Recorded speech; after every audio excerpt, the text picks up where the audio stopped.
இணைந்து ஜெபிப்போம்.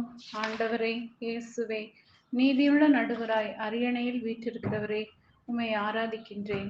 உலகிற்கு நீதியான தீர்ப்பு வழங்குபவரே, உம்மை புகழ்கின்றேன்.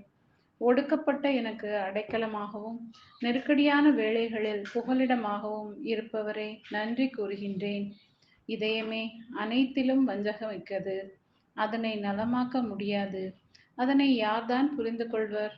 ஆண்டவராகிய நானே இதய சிந்தனைகளை ஆய்பவர், உள்ளுணர்வுகளை சோதித்து அறிபவர் என்று இன்றைய இறைவார்த்தையில் வாசிக்கின்றேன்.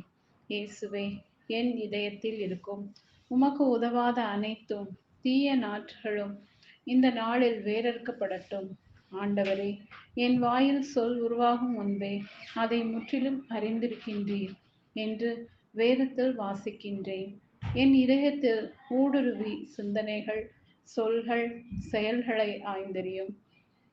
உமக்கு உகந்தவற்றை என் வாழ்வில் வெளிப்படுத்தவும், எனக்கு முன்னும் பின்னும் என்னை சூழ்ந்து இருந்து உமது கையால் என்னை பற்றி பிடித்து உமது தூய ஆவியின் தூண்டுதலால் என்னை வழிநடத்தும். ஆண்டவரே, இயேசுவே, இந்த நாளில் உமது பேரன்பில் நம்பிக்கையை வைத்து வாழவும், நீரூற்றருகில் நடப்பட்ட மரம் போல் வளர்ந்து உம்மை நோக்கி தூய பாதையில் நிலைத்து வாழவும் வரம் தர வேண்டும் என்று இயேசுவின் நாமத்தில் ஜெபிக்கிறேன். ஆமென்.